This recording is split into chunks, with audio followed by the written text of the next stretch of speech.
Chapitre 33 Soubrette et maîtresse. Cependant, comme nous l'avons dit, malgré les cris de sa conscience et les sages conseils d'Athos, d'Artagnan devenait d'heure en heure plus amoureux de Milady. Aussi ne manquait-il pas tous les jours d'aller lui faire une cour à laquelle l'aventureux Gascon était convaincu qu'elle ne pouvait tôt ou tard manquer de répondre. Un soir qu'il arrivait, le nez au vent, léger comme un homme qui attend une pluie d'or, il rencontra la soubrette sous la porte cochère.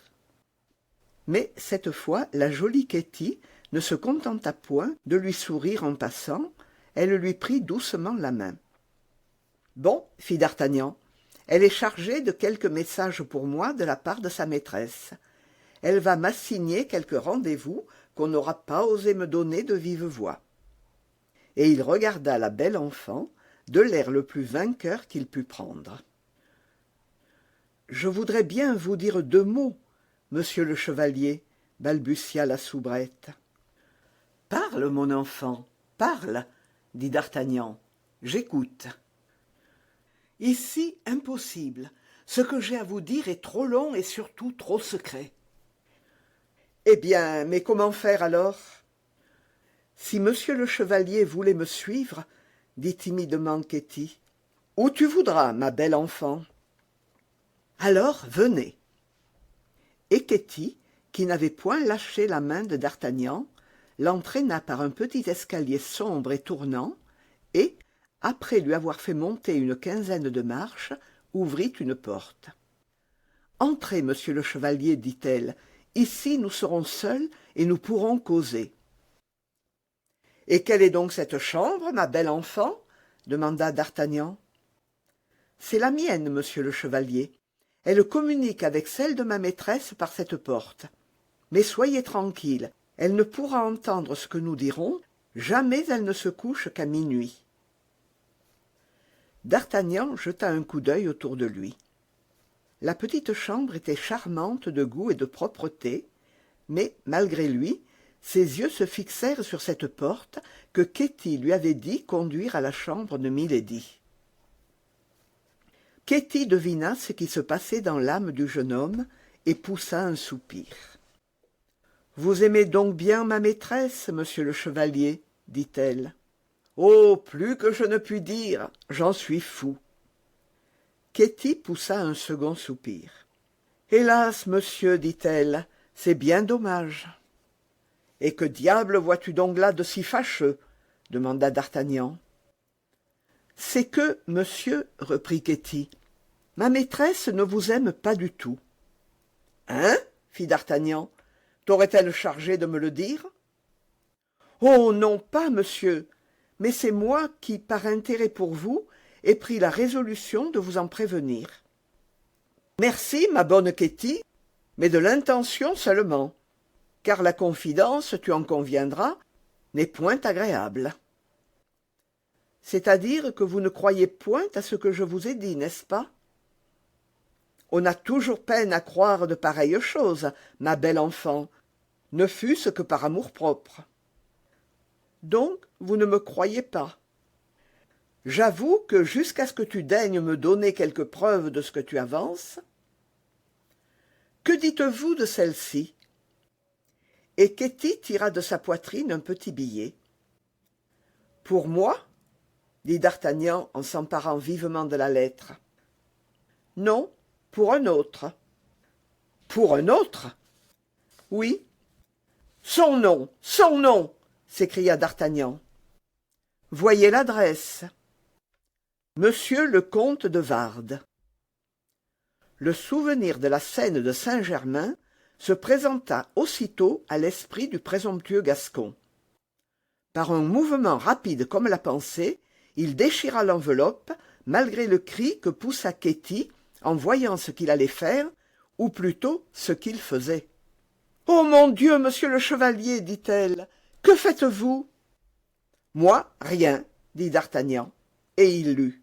« Vous n'avez pas répondu à mon premier billet. Êtes-vous donc souffrant, ou bien auriez-vous oublié quels yeux vous me fîtes au bal de madame de Guise ?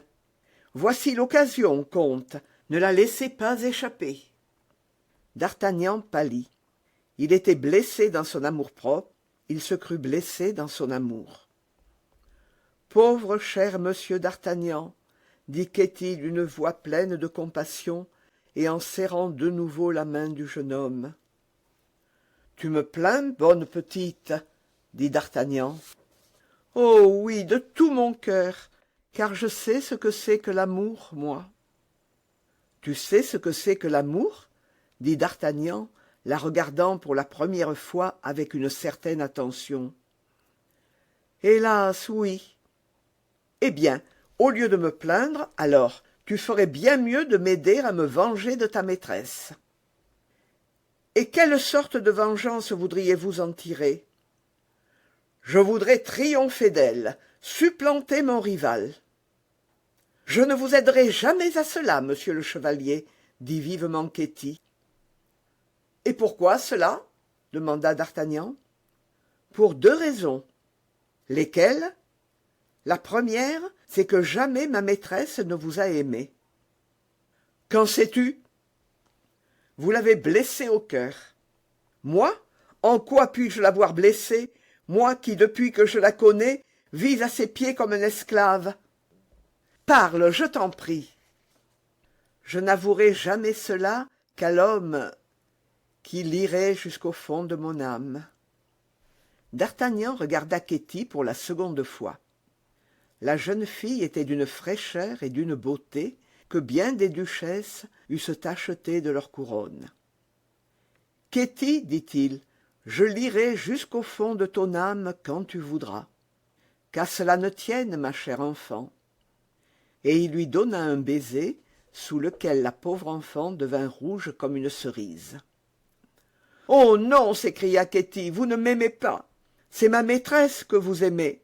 Vous me l'avez dit tout à l'heure. »« Et cela t'empêche-t-il de me faire connaître la seconde raison ?»« La seconde raison, monsieur le chevalier, reprit Ketty, enhardie par le baiser d'abord et ensuite par l'expression des yeux du jeune homme, c'est qu'en amour, chacun pour soi. » Alors seulement, D'Artagnan se rappela les coups d'œil languissants de Ketty, ses rencontres dans l'antichambre, sur l'escalier, dans le corridor, ses frôlements de mains chaque fois qu'elle le rencontrait, et ses soupirs étouffés.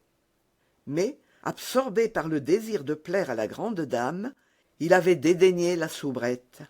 Qui chasse l'aigle ne s'inquiète pas du passereau.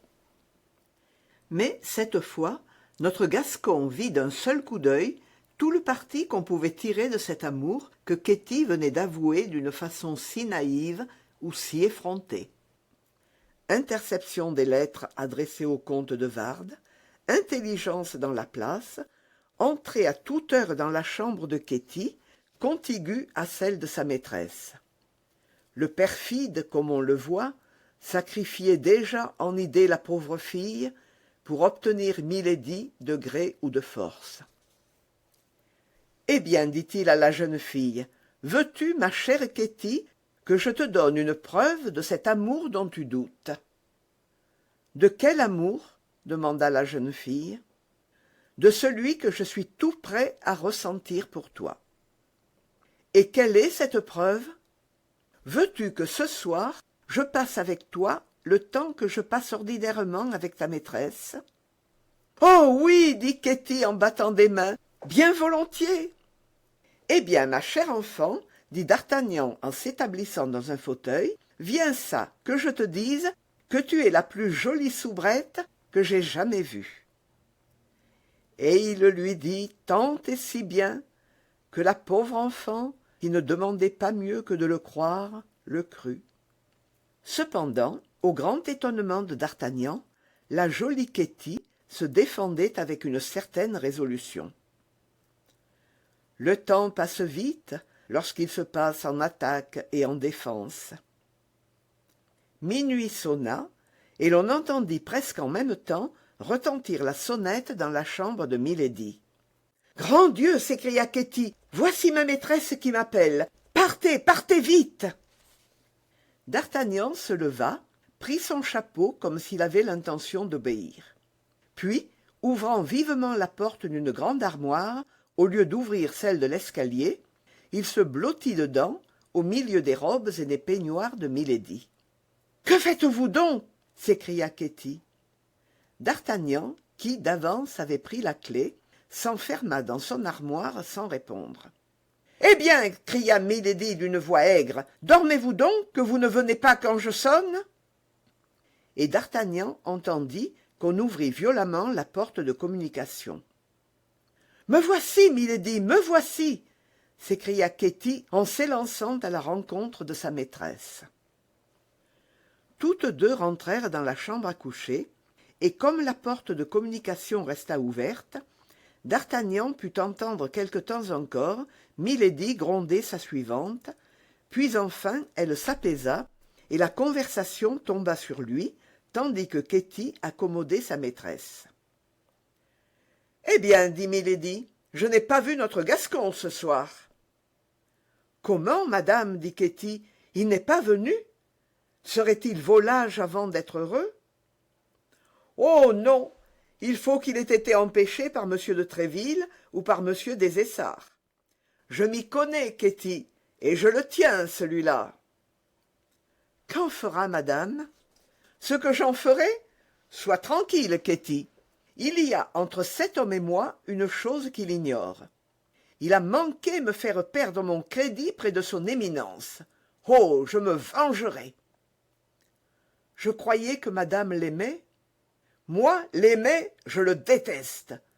Un niais qui tient la vie de lord de Winter entre ses mains et qui ne le tue pas, et qui me fait perdre 300 000 livres de rente. »« C'est vrai, dit Ketty, votre fils était le seul héritier de son oncle, et jusqu'à sa majorité, vous auriez eu la jouissance de sa fortune. » D'Artagnan frissonna jusqu'à la moelle des os, en entendant cette suave créature lui reprocher, avec cette voix stridente qu'elle avait tant de peine à cacher dans la conversation, de n'avoir pas tué un homme qu'il l'avait vu comblé d'amitié.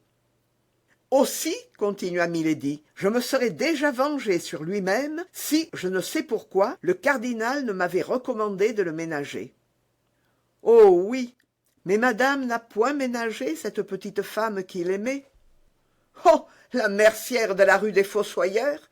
Est-ce qu'il n'a pas déjà oublié qu'elle existait? La belle vengeance, ma foi !» Une sueur froide coulait sur le front de d'Artagnan. C'était donc un monstre que cette femme. Il se remit à écouter, mais malheureusement, la toilette était finie. « C'est bien, dit Milady, rentrez chez vous, et demain, tâchez enfin d'avoir une réponse à cette lettre que je vous ai donnée. »« Pour monsieur de Wardes » dit Ketty. « Sans doute, pour monsieur de Wardes. »« En voilà un, dit Ketty, qui m'a bien l'air d'être tout le contraire de ce pauvre monsieur d'Artagnan. »« Sortez, mademoiselle, dit Milady. Je n'aime pas les commentaires. » D'Artagnan entendit la porte qui se refermait, puis le bruit de 2 verrous que mettait Milady afin de s'enfermer chez elle. De son côté, mais le plus doucement qu'elle put, Ketty donna à la serrure un tour de clef. D'Artagnan alors poussa la porte de l'armoire. « Oh mon Dieu, dit tout bas Ketty, qu'avez-vous? Et comme vous êtes pâle !»« L'abominable créature !» murmura d'Artagnan. « Silence, silence, sortez, dit Ketty. Il n'y a qu'une cloison entre ma chambre et celle de Milady. On entend de l'une tout ce qui se dit dans l'autre. »« C'est justement pour cela que je ne sortirai pas, » dit d'Artagnan. « Comment ?» dit Ketty en rougissant. « Ou du moins je sortirai plus tard. » Il attira Ketty à lui. Il n'y avait plus moyen de résister, la résistance fait tant de bruit. Aussi Ketty céda. C'était un mouvement de vengeance contre Milady.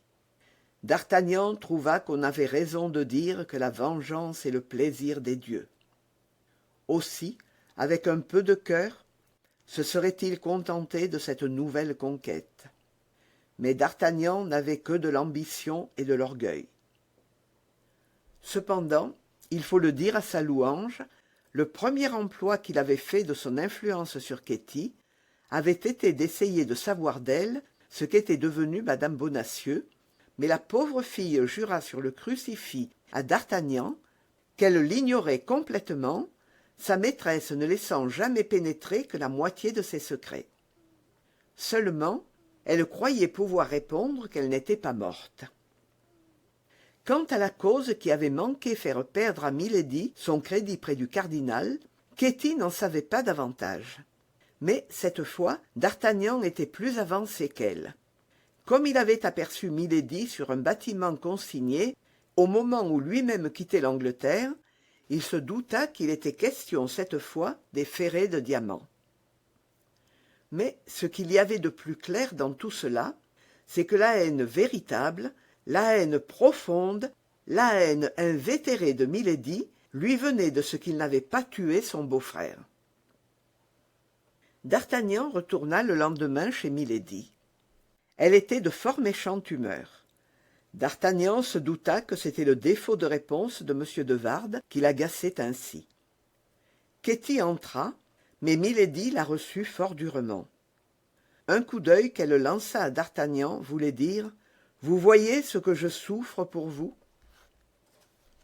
Cependant, vers la fin de la soirée, la belle lionne s'adoucit. Elle écouta en souriant les doux propos de d'Artagnan, elle lui donna même sa main à baiser. D'Artagnan sortit, ne sachant plus que penser. Mais comme c'était un garçon à qui on ne faisait pas facilement perdre la tête, tout en faisant sa cour à Milady, il avait bâti dans son esprit un petit plan. Il trouva Ketty à la porte, et, comme la veille, il monta chez elle pour avoir des nouvelles. Ketty avait été fort grondée, on l'avait accusée de négligence. Milady ne comprenait rien au silence du comte de Wardes, et elle lui avait ordonné d'entrer chez elle à 9 heures du matin pour y prendre une troisième lettre. D'Artagnan fit promettre à Ketty de lui apporter chez lui cette lettre le lendemain matin. La pauvre fille promit tout ce que voulut son amant. Elle était folle. Les choses se passèrent comme la veille. D'Artagnan s'enferma dans son armoire, Milady appela, fit sa toilette, renvoya Ketty et referma sa porte. Comme la veille, d'Artagnan ne rentra chez lui qu'à 5 heures du matin. À 11 heures, il vit arriver Ketty. Elle tenait à la main un nouveau billet de Milady. Cette fois, la pauvre enfant n'essaya pas même de le disputer à d'Artagnan. Elle le laissa faire. Elle appartenait corps et âme à son beau soldat. D'Artagnan ouvrit le billet et lut ce qui suit. « Voilà la 3e fois que je vous écris pour vous dire que je vous aime. Prenez garde que je ne vous écrive une 4e pour vous dire que je vous déteste. Si vous vous repentez de la façon dont vous avez agi avec moi, la jeune fille qui vous remettra ce billet vous dira de quelle manière un galant homme peut obtenir son pardon. » D'Artagnan rougit et pâlit plusieurs fois en lisant ce billet. « Oh, vous l'aimez toujours, dit Ketty, qui n'avait pas détourné un instant les yeux du visage du jeune homme. « Non, Ketty, tu te trompes, je ne l'aime plus, mais je veux me venger de ses mépris. Oui, je connais votre vengeance, vous me l'avez dite. Que t'importe, Ketty, tu sais bien que c'est toi seule que j'aime. Comment peut-on savoir cela? Par le mépris que je ferai d'elle. » Ketty soupira. D'Artagnan prit une plume et écrivit. « Madame, jusqu'ici j'avais douté que ce fût bien à moi que vos 2 premiers billets eussent été adressés, tant je me croyais indigne d'un pareil honneur. D'ailleurs, j'étais si souffrant que j'eusse en tout cas hésité à y répondre. Mais aujourd'hui, il faut bien que je croie à l'excès de vos bontés, puisque non seulement votre lettre, mais encore votre suivante, m'affirme que j'ai le bonheur d'être aimé de vous. Elle n'a pas besoin de me dire de quelle manière un galant homme peut obtenir son pardon. J'irai donc vous demander le mien ce soir à 11 heures. Tarder d'1 jour serait à mes yeux, maintenant, vous faire une nouvelle offense. Celui que vous avez rendu le plus heureux des hommes, comte de Wardes. Ce billet était d'abord un faux, c'était ensuite une indélicatesse. C'était même, au point de vue de nos mœurs actuelles, quelque chose comme une infamie. Mais on se ménageait moins à cette époque qu'on ne le fait aujourd'hui. D'ailleurs, d'Artagnan, par ses propres aveux, savait Milady coupable de trahison à des chefs plus importants, et il n'avait pour elle qu'une estime fort mince. Et cependant, malgré ce peu d'estime, il sentait qu'une passion insensée le brûlait pour cette femme. Passion ivre de mépris, mais passion ou soif, comme on voudra. L'intention de d'Artagnan était bien simple. Par la chambre de Ketty, il arrivait à celle de sa maîtresse. Il profitait du premier moment de surprise, de honte, de terreur, pour triompher d'elle. Peut-être aussi échouerait-il, mais il fallait bien donner quelque chose au hasard. Dans 8 jours la campagne s'ouvrait, et il fallait partir. D'Artagnan n'avait pas le temps de filer le parfait amour. « Tiens, dit le jeune homme en remettant à Ketty le billet tout cacheté, « donne cette lettre à Milady. C'est la réponse de M. de Wardes. » La pauvre Ketty devint pâle comme la mort. Elle se doutait de ce que contenait le billet. « Écoute, ma chère enfant, lui dit d'Artagnan, tu comprends qu'il faut que tout cela finisse d'une façon ou d'une autre. Milady peut découvrir que tu as remis le premier billet à mon valet, au lieu de le remettre au valet du comte, que c'est moi qui ai décacheté les autres, qui devaient être décachetés par M. de Wardes. Alors Milady te chasse, et tu la connais, ce n'est pas une femme à borner là sa vengeance. » « Hélas, dit Ketty, pour qui me suis-je exposée à tout cela ?»« Pour moi, je le sais bien, ma toute belle, dit le jeune homme. Aussi, je t'en suis bien reconnaissant, je te le jure. »« Mais enfin, que contient votre billet ?»« Milady te le dira. »« Ah, vous ne m'aimez pas, s'écria Ketty, et je suis bien malheureuse. » À ce reproche, il y a une réponse à laquelle les femmes se trompent toujours. D'Artagnan répondit de manière que Ketty demeura dans la plus grande erreur. Cependant, elle pleura beaucoup avant de se décider à remettre cette lettre à Milady, mais enfin elle se décida. C'est tout ce que voulait d'Artagnan. D'ailleurs, il lui promit que le soir, il sortirait de bonne heure de chez sa maîtresse, et qu'en sortant de chez sa maîtresse, il monterait chez elle. Cette promesse acheva de consoler la pauvre Ketty.